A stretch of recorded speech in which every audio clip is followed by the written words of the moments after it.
My next guest is making her long-awaited UFC debut against Jessica Penne at UFC Fight Night, July 16th. It's Emily Ducote joining me here on the program. Emily, how are you? Good. Thanks for having me. Hey, congratulations. Let's start there. You signed with the UFC. When did you sign pen to paper? When did you find out about this? I had about 6 weeks notice for this fight. That's So a couple weeks ago, 2 weeks ago, 2.5 yeah. weeks. And were you expecting to get signed? I mean, anytime you win any hardware in Invicta, which you have, usually that's a sign the next step is the UFC. Was this something you were expecting? Yeah, so after I won the belt, especially with the finish, I was really thinking that they were going to sign me, but it didn't work out. We were kind of in communication, but it just didn't work out. It didn't line up. And so I was able to defend the belt, which was something that I wanted to do anyways. You know, a lot of people are like, oh, if you don't defend the belt, it's kind of like not the same. So I wanted to defend the belt anyways. So I'm really happy that I got the opportunity to do that. And now I signed with them. So, you know, everything is checking off my list and I'm really happy. Yeah, and it's been a long road to get here. If people are just watching this interview and they haven't, been familiar with you, and for the first time, if they're just seeing this, I mean, you fought in Bellator and you fought some really tough opposition over there. A lot of fighters when they get signed, they fought in the regional scene, but you fought literally some of the toughest competition out there. How much will that experience help in the debut? Because we hear about jitters. I doubt you're going to have any of those in your debut. Right. I'm really thankful that I've had like this long career. I've learned a lot of lessons and, I've had some tough lessons to learn. I've had a lot of tough fights, but I think that's why I am where I am now. And I'm really thankful for that. My record's not pretty, but if you look into it and you don't just look at the numbers, you'll see that I have fought like probably the best people outside of the UFC. A lot of them are now in the UFC. So I know I deserve to be there and I know I took the long way and everything's worked out. So I'm really excited. And I know it's different. The UFC is like the biggest level. So I know it's not going to be the same as Bellator or Invicta, but those are also big shows and I've fought big names, everywhere I've been. So I am really excited. I think I'm going to be able to handle it just fine. Nerves, I get nervous before every fight, so I'm not expecting myself to not be nervous. I'm just able to handle them differently now than I was, a long time ago. So I'm excited. I'm ready for it and really excited about it. And of course, when you fought in Bellator, they didn't have a strawweight division, and you've been fighting at strawweight and having a lot of success. Is any part of you kind of think, oh, I wish I would have done 115 from the beginning, or are you just, I guess, happy to just take the path you took, so to speak? Yeah, so I was fighting 115 before Bellator, and then Bellator didn't have a 115. They still don't, but they're now putting 115 fights on. I feel like they're really kind of starting to. There's too much talent there, I think, too, is the part of it as well, right? So I 100% think they should open the division. I don't know why they haven't, but they are putting fights on now, so I think they're kind of figuring it out. But when I was fighting for them, they didn't have it, and we got this opportunity to fight for them, and I just am a big opportunity person. So it was like an amazing opportunity. I signed to fight the one fight, won that fight, and then they offered, a contract. So we signed with them at 125. So, I regret nothing. I loved my experience there. It taught me a lot of lessons, not just about fighting, but about myself. So I am super thankful for the Bellator experience. But yes, definitely 100% 115 is where I should be.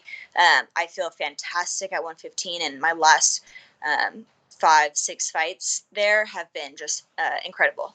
Yeah. And we were kind of talking off air. You and I haven't done an interview since like 2018. It's been a while. So much has changed. Obviously, you're great running Invicta. The other thing is that you linked up with Top Game Management and Tyson Chartier. And I was like, I don't think you're from New England or anything. Tell me how this all came together with you signing with one of the best managers in the game right now. So I don't remember when it was, but like a few years ago, the UFC came to Oklahoma or somewhere close, and he had messaged my coach Juliana, because my coach owns the American Top Team Oklahoma City here. So he had messaged him to see if they could pop in and use the gym, and they just kind of stayed in contact. And Tyson would always comment on our stuff whenever I was fighting or getting ready for a fight. And so eventually, after my fights with Invicta, we were kind of like, hey, I think we're ready for the UFC. I was thinking about it. I was like, the only piece of my puzzle that I did not do was have a manager, but I was really nervous about it because me and my coach have done everything together. He's been in my corner since my very first fight. I really just wanted it to be the two of us to make it there together. But I think I was just thinking like maybe that's what's missing. Like maybe that's why we're not signed. You know, maybe they want like to be dealing with like managers that have other fighters in the UFC or whatever. So we thought about it. We made a very short list of potential managers that we'd like to work with, and we hopped on the phone call with Tyson, and we both agreed that he's the type of person and manager we want to work with. So we signed with him. He's been fantastic. I love him. He's been dealing with me. You know, I annoy my coach and I annoy Tyson about wanting to fight all the time. And it finally lined up. We're in the UFC. He got us there. He's been with us and just kind of dealing with me being annoying. I like to stay busy. I like to stay active. I don't want to really wait around. So he's been a fantastic addition to our camp and team. Is there any plans to go and train with those guys like Rob and Calvin? I know they both just fought, but is there any plans to, head down there and train with the cartel at all? I would love to, even just like to go out and watch them would be really awesome, but hasn't happened yet. Like an opportunity to do that, but I definitely do want to in the future get out there and see how they do things. And kind of on that same note, I was talking to your PR guy over at Top Game, who I know really well, and I know you've been doing a lot of media, and I've actually, I watched a few of the interviews before he got on here. Is this the most media you've done probably since the Ilima-Lei fight? Do you feel like, I feel like this is and do you like that? Do you like getting, a lot of media ahead of a fight, or what's your preference? I was curious about that. I know it's a part of the game, and I know that it's something that can be very helpful. So I do like to do it. However, at some certain points in my career, I feel like the media kind of blends together. No, I get it. I get it. Even from my perspective, I try and make sure that, and we talked about this off air, where it's not, you don't want to ask the same thing over and over again. It gets a little bit repetitive, right? I just feel like they were almost twisting what I was saying. And when I was in Bellator, I was fighting, like when I fought Ilima, like obviously she was like their girl. And so I always felt like I was just kind of like they weren't really interviewing me. They were more interviewing like more for my opponent. And so then I just kind of was like, you know what? I'm not really into this, but now I've learned a lot of lessons since Bellator days. Now I'm just really specific about answering questions that I'm comfortable with and just talking about my stuff. And I just don't want to, it's not really about my opponent for me. So when people just sit here and ask about my opponent all day long, I'm just like, are you interviewing me or my opponent? So I figured it out, so now I don't mind it at all. Okay, that's good. I was going to say, I'm actually going to now finally ask about your opponent, so we're good there. Jessica Penne, I know in another interview you mentioned how, you've been very familiar with her like throughout her career. Obviously, she's been in the sport for a long time. So you have a good read on her. How are you looking at this fight from a style perspective? Yeah, stylistically, honestly, I feel like we're kind of similar. I don't have a judo background. She has judo and grappling, very technical grappling. She's not afraid to strike, but I feel like that's, if she could choose where she wanted to be, that would 100% be where she wants to be. I also, had a background in wrestling and loved to grapple for a lot of my career. And more recently, everyone's kind of forgetting about that and thinking I'm just a striker, which is fine. I try to show everything in my fights, but sometimes it just comes out to showing more of one skill set than the rest. But I'm really excited. I think it's going to go everywhere, this fight, and I just hope to show like a really technical, well-rounded style.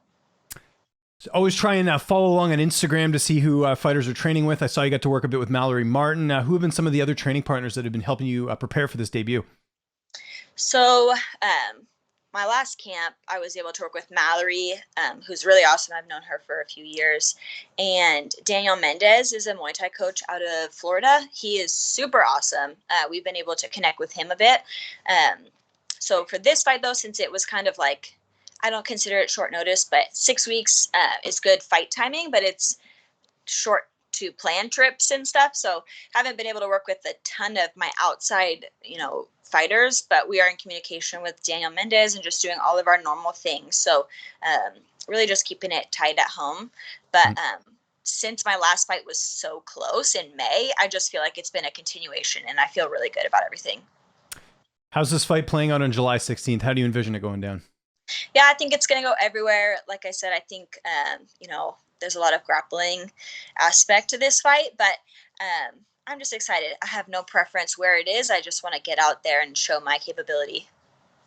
Not your division, but big women's fight coming up here, July 30th, Amanda Nunes, Juliana Pena. I was just curious how you see that fight playing out between the two in their rematch. That's interesting. I don't know. I don't even want to say who I think's going to win. Okay. Uh, I think Nunes made a lot of mistakes in that first fight. I feel like she has to have gone back and corrected it. So I want to say Nunes comes back a little bit smarter this time, though Juliana obviously took that win last time. So I think it's really, really close, but I do want to say, Nunes came back and make those adjustments. She can definitely win. So. Okay. Probably give the edge to her, though. I mean, she's the betting favorite. I think some people are sort of having that school of thought there as well. Before we get out of here, I imagine you want to get one more in this year, one more fight, maybe even two if you can, just to keep active, or what's sort of the blueprint after this fight, not looking past Jessica Penne, by the way. Right. Yeah. So, not really looking past this fight, but just in general, I do want to stay active. Have no names, none of that, planned, but I do want to stay active. One fight, at least two more fights. Invicta is a phenomenal show, but with COVID, everything really slowed down, so I wasn't able to fight very often. And, with me just fighting in May and now fighting in July, I'm really, really excited to just keep the continuation going. And I hope that the rest of the year I can also stay active. Emily, thanks for doing this. We'll have to do this a little bit sooner in between fights like last time. But if there's anyone you want to thank, any sponsors, any social media, I'll give you the last word. If you want to keep up with me, I'm most active on Instagram. But I just want to say thanks to everyone at my team, all my sponsors, and my management, of course. So thank you guys.